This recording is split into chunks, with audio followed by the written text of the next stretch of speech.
Hi everyone, welcome back to my YouTube channel. I am C R सोफा। जल्दी से AFM की strategy discuss करते हैं because as you all know आप लोगों की डेट शीट भी आ गई है। 1 November onwards you have your exams and let's get started without any further ado. Guys, SFM में जो मैंने सबसे बड़ी गलती करी थी वो ये थी कि मैंने सबसे पहले जो क्लास ली थी ना वो अराउंड 2 years पहले ली थी, और वो भी मैंने ली थी सीए मयंक कोठारी सर से। उनकी क्लासेस बहुत बहुत अच्छी होती है, डिटेल्ड होती है, बट एग्ज़ाम ओरिएंटेड नहीं होती। मुझसे गलती क्या हुई थी कि मैंने उनकी क्लासेस तो ली थी और उनके कंसेप्ट्स जो भी उन्होंने पढ़ाए थे वो सब पढ़ने की कोशिश करी थी, बट रिटेन कुछ नहीं हो पाया। मैंने उसको इम्प्लीमेंट करने की भी कोशिश करी because he always use to say कि आपको स्टॉक मार्केट में थोड़ा सा इंटरेस्ट दिखाना पड़ेगा, स्टॉक मार्केट में अपने आप को रजिस्टर करना पड़ेगा, मतलब ऑब्वियसली ये जो साइट्स होती हैं इनमें। तो मैंने अपने आप को रजिस्टर भी किया, मैंने स्टॉक मार्केट थोड़ा सा देखा भी, but in all of that I don't think I got any practical exposure bye my self, और उससे मेरा टाइम भी काफ़ी वेस्ट हुआ। उनकी क्लासेस अच्छी है बट बहुत ही डिटेल ओरिएंटेड है, काफ़ी डिटेल में सब कुछ समझाया हुआ है।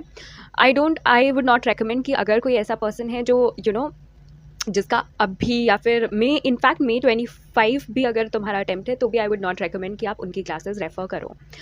मुझे सबसे ज़्यादा बेनिफिट हुआ सीए अजय अग्रवाल की क्लासेस से। आप लोगों को भी पता है कि वो एकदम एग्ज़ाम ओरिएंटेड क्लासेस देते हैं, और मैंने उनकी क्लासेस से जितना बेनिफिट उठाया उससे कई ज़्यादा उनके नोट्स से बेनिफिट उठाया। मैं ये हमेशा से आपको बोल रही हूँ कि मैंने रिविजन लेक्चर से ज़्यादा बेनिफिट उठाया है और मैंने नोट्स से ज़्यादा बेनिफिट उठाया है। मैंने यही दोनों चीज़ें मोस्टली जो है वो रेफ़र करी है। अब क्या है, फॉरेक्स एक ऐसा था चैप्टर जो मेरा बहुत बहुत वीक था, मतलब मैं बिल्कुल कन्फ्यूज़ हो जाती थी। मैं एक क्वेश्चन लेके बैठती थी, मैं उल्टा करती थी वो क्वेश्चन, मतलब मैं रेट्स उल्टे सेलेक्ट कर देती थी, मैं आस्क की जगह आई थिंक बिड रेट या फिर ऐसा कुछ कर देती थी, मतलब बहुत बहुत गलत रेट सिलेक्ट हो जाते थे जिसकी वजह से पूरा क्वेश्चन गलत हो जाता था।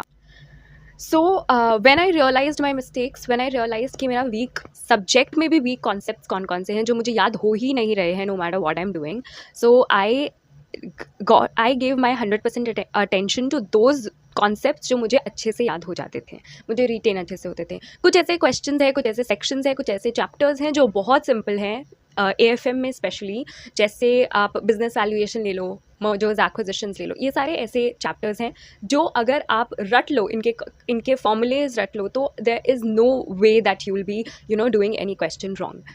तो this is my first strategy कि आप अपने जो स्ट्रॉन्ग कॉन्सेप्ट्स हैं उनको एक बार पहले फिर से अच्छे से रिवाइज करिए, और अगर आपके पास टाइम बचता है उसके बाद अपनी फर्स्ट रिविजन सेकेंड रिविजन के बाद तब आप अपने जो वीक कॉन्सेप्ट्स हैं उनको फिर से एक बार पढ़ने की कोशिश करें।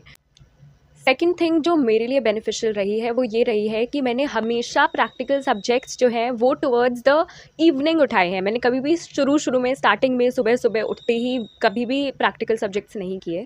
जब भी मेरा डिसाइड होता था कि मुझे एसएफएम करना है, तो अगर मुझे पूरे दिन सिर्फ एसएफएम ही करना है तो मैं सुबह सुबह एसएफएम की थ्योरी करने की कोशिश करूँगी, और फिर रात में मैं मतलब टुवर्ड्स द इवनिंग आते आते मैं अपना प्रैक्टिकल जो कॉन्सेप्ट्स है उनको क्लियर कर उनके क्वेश्चन सॉल्व करूँगी। इससे क्या होता है कि आपका ब्रेन जो है वो बहुत एक्टिव होता है इन द मॉर्निंग। तो मॉर्निंग में आप ट्राई करें कि आप ऑडिट जैसे सब्जेक्ट्स जिनमें बहुत ज़्यादा थ्योरी है, एफआर जैसे सब्जेक्ट्स जिसमें कॉन्सेप्ट्स बहुत ज़्यादा हैं, वो पहले आप स्टार्टिंग सुबह सुबह वो उनसे शुरू करें। Towards the end of the day आपका जो माइंड है वो थोड़ा ड्रेन होने लगेगा। उस टाइम आपके ऐसे सब्जेक्ट्स काम आएंगे जो बेसिकली आपको फॉर्मूले रट के जिनके क्वेश्चन सॉल्व करने हैं, या फिर जिनके कॉन्सेप्ट्स जो हैं वो आपको पहले से याद हैं, आपको बस उनके एक बार कॉन्सेप्ट्स एक बार रिवाइज करके उनके क्वेश्चन सॉल्व करने हैं। तो जो भी क्वेश्चन सॉल्विंग सब्जेक्ट्स होते हैं, जो प्रैक्टिकल सब्जेक्ट्स होते हैं, वो आप ट्राई करो कि आप इवनिंग में सॉल्व कर पाओ, जिससे आपको फ़ायदा जो है वो ज़्यादा मिलता है। This work for me and I hope it works for you too. एक चीज़ ऐसी है जो बार बार मैं आपको कॉन्स्टेंटली हर एक वीडियो में बोलती दिखूंगी, और वो ये है कि जब भी आप कोई भी प्रैक्टिकल सब्जेक्ट कर रहे हो तो उसको खुद से करा करो, ठीक है गाइस। कोई भी क्वेश्चन सॉल्व कर रहे हो तो खुद से सॉल्व किया करो। एक कॉन्सेप्ट आपने टीचर का पढ़ा, कोई भी वीडियो आपने देखी जो टीचर जो है वो कुछ समझा रहे हैं आपको कोई भी कॉन्सेप्ट, उसके बाद वो कॉन्सेप्ट के क्वेश्चन पहले खुद से सॉल्व किया करो, ठीक है। क्योंकि टीचर आपके लिए सॉल्व करेगा तो भी उसका कोई एडिशनल बेनिफिट आपके लिए नहीं है, आपको खुद से सॉल्व करके चीज़ें देखनी पड़ेगी।